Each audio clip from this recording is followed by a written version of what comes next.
ചാടുന്നു.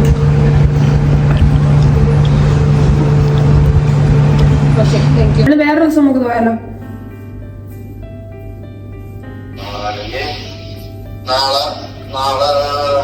നാളെ പോലെ I mean ഇതിനല്ല, പടത്തിന്. മറ്റേത് നമുക്കെന്നാ ഇന്ന് ഫുഡും ഇതിലൂടെ കവർ ചെയ്യാം. ഇന്ന് തന്നെ കാണുന്നുണ്ടെങ്കിൽ ഐ മീൻ ഇന്ന് ഇറങ്ങിയല്ലോ ഉള്ളൂ. അല്ല, നമ്മൾ നേരത്തെ പ്ലാൻ ചെയ്യണമായിരുന്നു. Hello everyone, welcome back to my YouTube channel. ഇന്നൊരു കൊച്ചി വ്ളോഗാണ് കേട്ടോ. ഞങ്ങൾ ഫ്രണ്ട്സും എല്ലാവരും കൂടി ഒന്ന് ഹാങ് ഔട്ട് ചെയ്യാൻ പോയതും ഫുഡ് കഴിക്കാൻ പോയതും പിന്നെ കുറച്ച് പ്ലേസസ് വിസിറ്റ് ചെയ്തതിനെ പറ്റിയുള്ളൊരു വീഡിയോ. അപ്പോൾ രാവിലെ തന്നെ ഞാൻ കുളിച്ച് ഹെയർ ഡ്രൈ ഒക്കെ ചെയ്യാണ് കേട്ടോ. ഞാൻ US നിന്ന് കൊണ്ട് എൻ്റെ കൊണ്ടുവന്ന ഡ്രയറും ഹെയർ സ്റ്റൈൽ ചെയ്യുന്ന എൻ്റെ ഷാർക്കിൻ്റെ ഇതൊന്നും ഇവിടെ വർക്കായില്ല. ഇവിടുത്തെ വോൾട്ടേജ് വേരിയേഷൻ കാരണമാണ് കേട്ടോ. അപ്പോൾ ഹോട്ടലിലെ അവർ തന്ന ഹെയർ ഡ്രയർ വെച്ച് തൽക്കാലം അഡ്ജസ്റ്റ് ചെയ്യാമെന്ന് വെച്ചു. എൻ്റെ മുടി ഒത്തിരി ഫ്രീസി ഹെയർ ആയതുകൊണ്ട് അതൊന്ന് ഒതുങ്ങിയിരിക്കാൻ വേണ്ടി ചെയ്യുന്നത്. ഇതിപ്പോൾ ഞാൻ ഹെയർ കട്ട് ചെയ്ത് കഴിഞ്ഞുള്ള എൻ്റെ ആദ്യത്തെ ഹെയർ വാഷാണ്. എൻ്റെ ഫ്രിസി ഹെയറിൽ കുറച്ച് പണിയെടുത്താൽ മാത്രമേ അതൊന്ന് ഒതുക്കാൻ പറ്റുള്ളൂ. അപ്പോൾ മുടിയൊക്കെ ഒന്ന് ഒരു വിധത്തിൽ ഒതുക്കി. അപ്പോൾ മോയ്സ്ചറൈസറും സൺസ്ക്രീനൊക്കെ ഇട്ട് ഐ മേക്കപ്പൊക്കെ ചെയ്ത് ഒരു പൊട്ടൊക്കെ കുത്തി നമ്മുടെ ഒരു നാടൻ സ്റ്റൈലിൽ പോകാമെന്ന് കരുതി കേട്ടോ. ഇന്ന് എനിക്ക് നാടൻ സ്റ്റൈലിൽ നടക്കാൻ ഭയങ്കര ഇഷ്ടമാണ്. അവിടെ ആയിരിക്കുമ്പോൾ എപ്പോഴും ഈ ജീൻസും ടോപ്പൊക്കെ ഇട്ട് ഞാൻ മടുത്തു.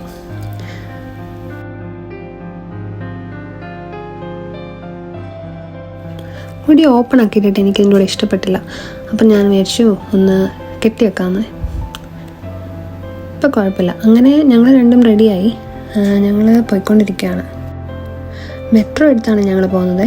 ഞങ്ങൾ ആദ്യം പോകുന്നത് കടവന്ത്രയിലോട്ടാണ്. കടവന്ത്രയിൽ എൻ്റെ ഫ്രണ്ട്സ് വെയിറ്റ് ചെയ്യാമെന്ന് പറഞ്ഞു. അപ്പോൾ അവിടുന്ന് നമ്മൾ എല്ലാവരും ഒരുമിച്ച് ഇന്നൊന്ന് ഹാങ് ഔട്ട് ചെയ്യാമെന്ന് വിചാരിച്ചു. ഞങ്ങളിന്ന് മട്ടാഞ്ചേരി ഫോട്ടോ വെച്ചൊക്കെ ഒന്ന് കറങ്ങാമെന്ന് കരുതി കേട്ടോ. അവരെക്കാളും മുന്നേ ഞങ്ങളെത്തി. അവരെത്തി. ഇത് അജയും ഡോണയും ഞങ്ങളുടെ ഫ്രണ്ട്സാണ്. ഞാൻ ഇതിന് മുൻപിൽ എൻ്റെ ഹെയർ കട്ട് വ്ളോഗിൽ അവരെ കാണിച്ചായിരുന്നു.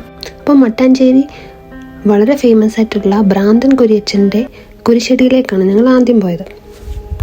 ഭീഷ്മ സിനിമയിൽ മമ്മൂട്ടി പറഞ്ഞ ആ ഭ്രാന്തൻ കുര്യച്ചൻ്റെ കഥ നിങ്ങൾക്കറിയാമോ? 1314 വെള്ളപ്പൊക്കത്തിൽ കൊച്ചി തുറമുഖം വികസിക്കുകയും കൊടുങ്ങല്ലൂരിൽ നിന്ന് കച്ചവടത്തിലുണ്ടായവർ കൊച്ചിയിലേക്ക് മാറാനും തുടങ്ങി. ആദ്യകാലങ്ങളിൽ മാത്തഞ്ചേരി എന്നറിയപ്പെടുന്ന പിന്നീട് അത് മട്ടാഞ്ചേരിയായി മാറി കേട്ടോ ഈ സ്ഥലം. കൊടുങ്ങല്ലൂരിൽ നിന്നെത്തിയ മാത്തഞ്ചേരിയിലെ ക്രിസ്ത്യാനികൾ വിശുദ്ധ കുരിശിൻ്റെ വിശ്വാസികളായിരുന്നു. അവരവിടെ നിന്ന് പലായനം ചെയ്തു വന്നപ്പോൾ കൊണ്ടുവന്ന വിശുദ്ധ കുരിശ് ഇവിടെ സ്ഥാപിക്കുകയും അതിനെ വണങ്ങാൻ തുടങ്ങുകയും ചെയ്തു. ഈ വിശുദ്ധ കുരിശ് അവർ വഴിയോരത്തിലാണ് സ്ഥാപിച്ചത്.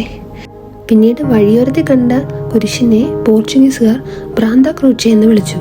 പോർച്ചുഗീസ് ഭാഷയിൽ ബ്രാന്ത ക്രൂച്ചെ എന്ന് വെച്ചാൽ വഴിയോര കുരിശ് എന്നാണ് അർത്ഥം. പിന്നീട് അത് ആളുകൾ വിളിച്ച് ഭ്രാന്തൻ കുരിശ് എന്നായി. ഇതിന് മറ്റൊരു ചരിത്രം കൂടിയുണ്ട് കേട്ടോ. 1653 ജനുവരി 3-ാം തീയതി അങ്കമാലി ആർച്ച് ഡീക്കൻ്റെ നേതൃത്വത്തിൽ ആയിരക്കണക്കിന് സുറിയാനി ക്രിസ്ത്യാനികൾ റോമിലെ കാത്തോലിക്ക സഭയുമായുള്ള ബന്ധം വിച്ഛേദിച്ചു. അതിനെയാണ് കൂനം കുരിശ് സത്യം എന്ന് പറയുന്നത് കേട്ടോ.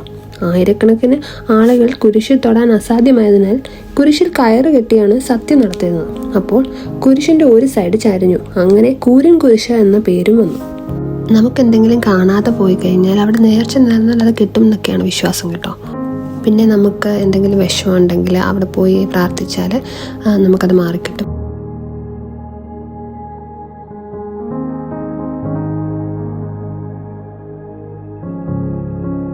അങ്ങനെ ഞങ്ങൾ കൂരൻ കുരിശൊക്കെ കണ്ടിറങ്ങി. അത് കഴിഞ്ഞ് എന്നാൽ നമുക്കൊരു ലൈം ജ്യൂസ് കുടിച്ചാലോ എന്ന് കരുതി ഞങ്ങൾ ആ മട്ടാഞ്ചേരി ജൂത ടൗണിൽ അതിലേക്കൂടി ഇങ്ങനെ കുറച്ച് നേരമൊക്കെ നടന്നു കേട്ടോ. നമ്മളൊരു ഷോപ്പൊക്കെ കണ്ടുപിടിച്ചു.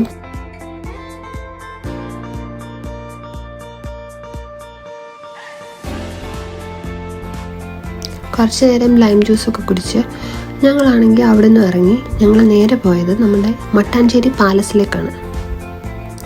ഈ പാലസിന് ഡച്ച് പാലസ് എന്ന് അറിയപ്പെടും കേട്ടോ.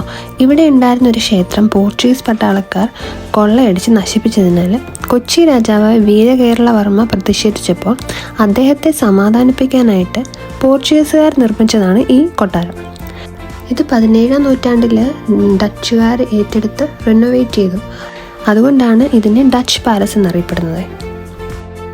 അതുപോലെ തന്നെ ഈ കൊട്ടാരം ഇപ്പോൾ മ്യൂസിയം ആക്കിയിരിക്കുകയാണ്. അതിനുള്ളിൽ ഒരുപാട് വാൾ പെയിൻറ്റിങ്സും ഒക്കെ നമുക്ക് കാണാൻ സാധിക്കുമേ. ഇതിനകത്തേക്ക് കയറാനുള്ള എൻട്രി പാസ് വെറും 5 രൂപ മാത്രമാണ് കേട്ടോ. ഒരുപാട് ബ്യൂട്ടിഫുൾ ആയിട്ടുള്ള ഒരു മ്യൂസിയമാണിത്. നിങ്ങൾ മട്ടാഞ്ചേരി വരുവാണെന്നുണ്ടെങ്കിൽ ഈ മ്യൂസിയം തീർച്ചയായിട്ടും കാണണം. നിങ്ങൾക്ക് ടൈം ഉണ്ടെങ്കിൽ വെറും 5 രൂപ മാത്രമേ ഉള്ളൂ. ഫ്രൈഡേസിലൊഴിച്ച് ബാക്കി എല്ലാ ദിവസവും ഇത് ഓപ്പൺ ആയിരിക്കും. പിന്നെ ഇതിനകത്ത് വീഡിയോസ് ഒന്നും എടുക്കാൻ അവർ പെർമിഷൻ ഇല്ല, ഫോട്ടോസ് മാത്രമേ ഉള്ളൂ.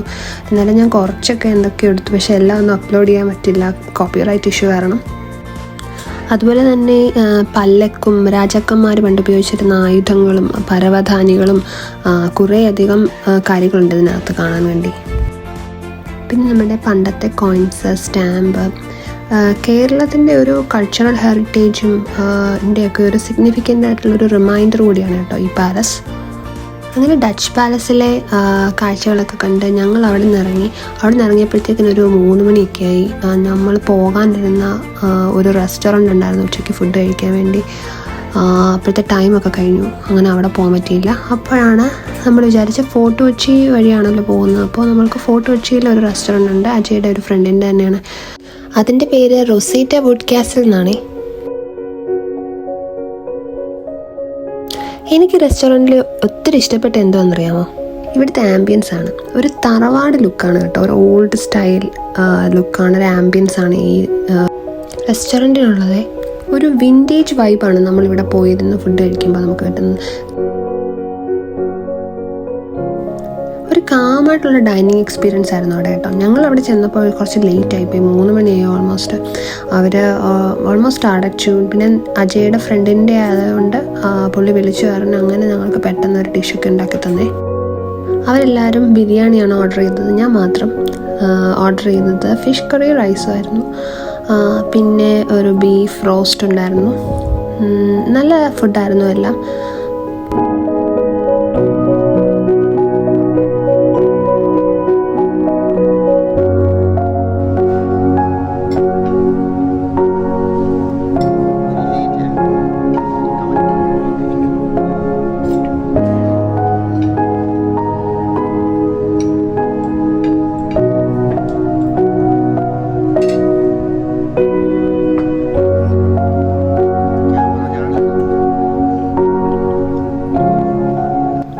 അങ്ങനെ ഫുഡൊക്കെ കഴിച്ച് ഞങ്ങളൊരു ജിഞ്ചർ ടീ ഒക്കെ കുടിച്ച് അവിടെ നിന്ന് ഇറങ്ങി ഞങ്ങൾ നേരെ പോയത് ഫോർട്ട് കൊച്ചിയിലേക്കാണ്. അങ്ങനെ ഫോർട്ട് കൊച്ചി ബീച്ചിൽ കുറച്ച് നേരം അവിടെ ടൈമൊക്കെ സ്പെൻഡ് ചെയ്ത് ആ ഡേ അങ്ങനെ ഓൾമോസ്റ്റ് കഴിഞ്ഞു, ഈവനിങ് ആയി. ഞങ്ങളെല്ലാവരും തിരിച്ചെന്നാൽ വീട്ടിലേക്ക് പോകാമെന്ന് കരുതി കേട്ടോ. അപ്പോൾ ഇതൊക്കെയായിരുന്നു എൻ്റെ കൊച്ചി വിശേഷങ്ങൾ. അപ്പോൾ നിങ്ങൾക്ക് എൻ്റെ വീഡിയോ ഇഷ്ടപ്പെട്ടെങ്കിൽ ലൈക്ക് ചെയ്യാനും ഷെയർ ചെയ്യാനും സബ്സ്ക്രൈബ് ചെയ്യാനും മറക്കല്ലേ. അപ്പോൾ നെക്സ്റ്റ് വീഡിയോ കാണാം. Till then it's bye from your മിൻറ്റേഴ്സ്.